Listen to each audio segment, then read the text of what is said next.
Hello everyone, welcome back to our channel. ಇವತ್ತು ನಾವು ಮಾತಾಡ್ತಿರೋದು most waited movie Tere Ishk Mein. ಈ ಸಿನಿಮಾ ಬಗ್ಗೆ ಯಾಕೆ ಸ್ಪೆಷಲ್ ಅಂದರೆ ಇದು 2013ರಲ್ಲಿ ಹಿಂದಿಲಿ ಇದೇ ಧನುಷ್ ಅವ್ರದ್ದು ರಾಂಚನಾ ಅಂತ ಮೂವಿ ರಿಲೀಸ್ ಆಗಿತ್ತು. ಅದ್ರದ್ದು ಸೀಕ್ವೆಲ್ ಥರ ಇದೆ. ಅದ್ರದ್ದು ಕೂಡ director Aanand L Rai and actor Dhanush, but heroine change. ಇವ್ರ ಕಾಂಬಿನೇಷನ್ನಲ್ಲಿ ಬಂದ ಈ ಮೂವಿ ತುಂಬ ಎಕ್ಸ್ಪೆಕ್ಟೇಷನ್ಸ್ ಇತ್ತು. ಆ ಎಕ್ಸ್ಪೆಕ್ಟೇಷನ್ನ ಈ ಮೂವಿ ರೀಚ್ ಕೂಡ ಆಗಿದೆ. ನಾನು ಕೂಡ ಈ ಮೂವಿ ನೋಡಿದೆ. ತುಂಬ ಚೆನ್ನಾಗಿದೆ. ಯಾರು ಲವ್ ಸ್ಟೋರೀಸ್ನ ಇಂಟೆನ್ಸ್ ಲವ್ ಸ್ಟೋರೀಸ್ನ ಇಷ್ಟಪಡ್ತಾರೋ ಡೆಫಿನೆಟ್ಲಿ ನೋಡ್ಬೋದು. ಬ್ಯಾಕ್ಗ್ರೌಂಡ್ ಮ್ಯೂಸಿಕ್ ಡೈರೆಕ್ಷನ್ ಯಾರು ಅಂತ ಹೇಳಿದ್ರೆ ಅದು ನಿಮ್ಗೆ ಅರ್ಥ ಆಗತ್ತೆ. ಯಾಕೆಂದರೆ ಮ್ಯೂಸಿಕ್ ಡೈರೆಕ್ಷನ್ ಬಂದ್ಬಿಟ್ಟು AR ರೆಹಮಾನ್ ಅವ್ರು. ಇನ್ನು ಆಲ್ರೆಡಿ ಹೇಳಿದ ಹಾಗೆ ಕ್ಯಾಸ್ಟ್ ಆ್ಯಂಡ್ ಕ್ರೂ ಬಗ್ಗೆ ಮಾತಾಡೋದಾದ್ರೆ ಮೇನ್ ಪಿಲ್ಲರ್ ಅಂದ್ರೆ ಈ ಮೂವಿಗೆ ಧನುಷ್ ಅವರು ಶಂಕರ್ ಅನ್ನೋ ಪಾತ್ರನ ಮಾಡ್ತಾ ಇದ್ದಾರೆ. ಇನ್ನು ಹೀರೋಯಿನ್ ಬಂದ್ಬಿಟ್ಟು ಕೃತಿ ಸನನ್ ಅವರು ಮುಕ್ತಿ ಅನ್ನೋ ಸೈಕಾಲಜಿ ಸ್ಟೂಡೆಂಟ್ ಪಾತ್ರ ಮಾಡ್ತಾ ಇದ್ದಾರೆ. Direction Aanand L Rai. ಇವ್ರದ್ದು ಓಲ್ಡ್ ಮೂವೀಸ್ ತನುವೆಟ್ಸ್ ಮನು, ರಾಂಜನಾ ಮತ್ತು ಅತರಂಗಿ ಇದೆಲ್ಲ ಮೂವೀಸ್ ಡೈರೆಕ್ಷನ್ ಮಾಡಿದ್ದಾರೆ. ಅದೆಲ್ಲದು ಮೂವೀಸ್ ಕೂಡ ತುಂಬ ಹಿಟ್ ಆಗಿದೆ. ಇನ್ನು ಮ್ಯೂಸಿಕ್ ಬಂದ್ಬಿಟ್ಟು ನಾನು ಆಲ್ರೆಡಿ ಹೇಳಿದಾಗೆ AR ರೆಹಮಾನು ಅವ್ರದ್ದು BGM ತುಂಬ ಚೆನ್ನಾಗಿದೆ. ಮೂವಿಯಲ್ಲಿರೋ ಸ್ಟೋರಿಗೆ ಇವ್ರದ್ದು BGM ತುಂಬ ಹಾರ್ಟ್ ಟಚಿಂಗ್ ಎಫೆಕ್ಟ್ ಕೊಡುತ್ತೆ. ಇನ್ನು ಅದರ್ ಆ್ಯಕ್ಟರ್ಸ್ಗಳಲ್ಲಿ ಪ್ರಕಾಶ್ ರೈ ಮತ್ತು ಮೊಹಮ್ಮದ್ ಝೀಶಾನ್ ಅಯೂಬ್ ಅವರು ಹೀರೋಯಿನ್ಗೆ ಪಾತ್ರದಲ್ಲಿ ತುಂಬ ಚೆನ್ನಾಗಿ ಮಾಡಿದ್ದಾರೆ. ಬೇಸಿಕ್ ಸ್ಟೋರಿ ಲೈನ್ ಏನು ಅಂದರೆ ಈ ಸಿನಿಮಾದ ಕತೆ ಬನಾರಸ್ದಲ್ಲಿ ಸ್ಟಾರ್ಟ್ ಆಗುತ್ತೆ.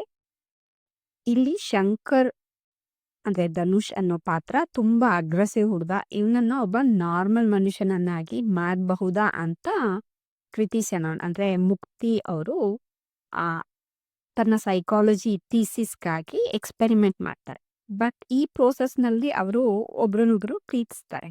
ಅದೇ ಒಂದು ದೊಡ್ಡ ಟ್ವಿಸ್ಟ್ ಅಂದರೆ ಮುಕ್ತಿ ಪ್ರೀತಿ ನಿಜಾನ ಅಥವಾ ಬರೀ ಎಕ್ಸ್ಪೆರಿಮೆಂಟ್ಗೋಸ್ಕರ ಅನ್ನೋದೇ ಈ full love, pain, aggression, gratitude, intense ಇವಿಷ್ಟು ಸೇರಿ ಒಂದು ಇಂಟೆನ್ಸ್ ಎಮೋಷನಲ್ ಜರ್ನಿ ಈ ಸಿನಿಮಾ. ಮತ್ತೆ ರೇಟಿಂಗ್ಸ್ ವಿಚಾರಕ್ಕೆ ಬರೋದಾದ್ರೆ ಧನುಷ್ ಪರ್ಫಾರ್ಮೆನ್ಸ್ ಇಸ್ ಔಟ್ಸ್ಟ್ಯಾಂಡಿಂಗ್. ಮತ್ತೆ ಕೃತಿ ಅವ್ರದ್ದು ಕೂಡ ಲೈಫ್ ಟೈಮ್ ಅದೇ ಬೆಸ್ಟ್ ಪರ್ಫಾರ್ಮೆನ್ಸ್ ಅಂತ ಹೇಳ್ಬೋದು. ಓವರಾಲ್ ಮೂವಿ ತುಂಬ ಚೆನ್ನಾಗಿದೆ. ಹಾರ್ಟಿಗೆ ಟಚ್ ಆಗುತ್ತೆ. ಸ್ವಲ್ಪ ಮೂವಿ ಲೆಂತಿ ಅಂತ ಅನಿಸುತ್ತೆ. IMDb ರೇಟಿಂಗ್ 8.2 ಇದೆ. ಇನ್ನು OTTಲಿ ಈ ಮೂವಿ ಆಲ್ರೆಡಿ OTT ರಿಲೀಸ್ ಆಗಿದೆ. ಇದು ನೆಟ್ಫ್ಲಿಕ್ಸ್ ಪ್ಲ್ಯಾಟ್ಫಾರ್ಮಲ್ಲಿ ಸ್ಟ್ರೀಮ್ ಆಗ್ತಿದೆ. ಲ್ಯಾಂಗ್ವೇಜಸ್ ಬಂದ್ಬಿಟ್ಟು ಹಿಂದಿ, ತಮಿಳ್, ತೆಲುಗು, ಇಂಗ್ಲಿಷ್ ಅಷ್ಟೇ. ಕನ್ನಡ ವಾಯ್ಸ್ ಡಬ್ಬಿಂಗ್ ಅವೈಲಬಲ್ ಇಲ್ಲ. ಸಬ್ಟೈಟಲ್ಸ್ ಆನ್ ಮಾಡಿಕೊಂಡು ನೋಡ್ಬೋದು.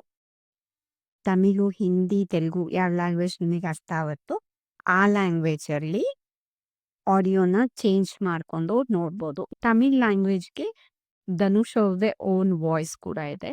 ಇನ್ನು ಮ್ಯೂಸಿಕ್ ಬಗ್ಗೆ ಹೇಳೋದಾದರೆ AR ರೆಹಮಾನ್ ಮ್ಯೂಸಿಕಲ್ಲಿ 9 ಹಾಡಿದೆ. ಅದರಲ್ಲಿ ತೂಹಾನ ಮತ್ತು ಟೈಟಲ್ ಟ್ರ್ಯಾಕ್ ತುಂಬ ಹಿಟ್ ಆಗಿದೆ. ಮತ್ತು ಧನುಷ್ದು ಟ್ರಾನ್ಸ್ಫಾರ್ಮೇಷನ್ ಬಗ್ಗೆ ಹೇಳಲೇಬೇಕು. ಮೂವಿಲಿ ಸೆಕೆಂಡ್ ಹಾಫಲ್ಲಿ ಧನುಷ್ ತುಂಬ ಟ್ರಾನ್ಸ್ಫಾರ್ಮೇಷನ್ ಇದೆ. ಕಾಲೇಜ್ ಸ್ಟೂಡೆಂಟಿಂದ ಏರ್ಫೋರ್ಸ್ ಆಫೀಸರ್ ತುಂಬ ಚೆನ್ನಾಗಿ ಲುಕ್ ಕಾಣುತ್ತೆ. ಮತ್ತು ಇಬ್ಬರದ್ದು ಕೆಮಿಸ್ಟ್ರಿ ಕೂಡ ತುಂಬ ಚೆನ್ನಾಗಿದೆ, ಫ್ರೆಶ್ ಇದೆ. ಡೈಲಾಗ್ಸ್ ಕೂಡ ತುಂಬ ಚೆನ್ನಾಗಿದೆ. ಮೂವಿ ಸ್ವಲ್ಪ ಲೆಂತಿ ಅನಿಸುತ್ತೆ. ಮತ್ತು ಟಾಕ್ಸಿಕ್ ಎಲಿಮೆಂಟ್ಸ್ ಅಂತ ಕೆಲವ್ರಿಗೆ ಅನ್ನಿಸ್ಬೋದು. ಏಕೆಂದರೆ ತುಂಬ ಹಠ ಹೀರೋದು ಟಾಕ್ಸಿಸಿಟಿ ಸ್ವಲ್ಪ ಇದೆ ಅನ್ನಿಸ್ಬೋದು. ಅದನ್ನೆಲ್ಲ ಬಿಟ್ಟು ಮೂವಿ ಹಿಟ್ ಮೂವಿ ಚೆನ್ನಾಗಿದೆ. BGM ಡೈರೆಕ್ಟ್ ಹಾರ್ಟಿಗೆ ಟಚ್ ಆಗುತ್ತೆ. ಜೊತೆಗೆ ಸ್ಟೋರಿ ಲೈನ್ ಒಳ್ಳೆ ಲವ್ ಸ್ಟೋರಿ. ನನಗಂತೂ ತುಂಬ ಇಷ್ಟ ಆಯಿತು.